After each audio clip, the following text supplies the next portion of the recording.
ये हमारे घर में बिरयानी। ये है हमारी सैफ जिन्होंने बिरयानी बनाई है। हाय करो सारे। बिरयानी आप सबको कैसी लगी? एंजॉय कर रहे हैं या नहीं? बहुत बढ़िया, वेरी नाइस, वेरी टेस्टी।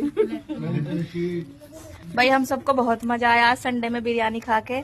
भाभी ने बिरयानी बनाई है हमारी जेठानी।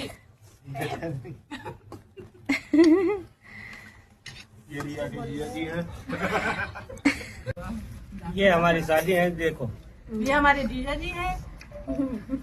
कौन से जीजा जी आपकी? जेठ है। पता लगा हुआ?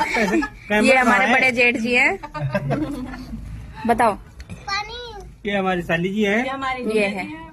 ये ओके। हमारे बड़े जेठ हैं। ये हमारी जेठानी है। इनके 2 बच्चे। ये हमारी फैमिली है छोटी सी। और ये हमारी पूरी फैमिली है। ये हमारी दीदी है।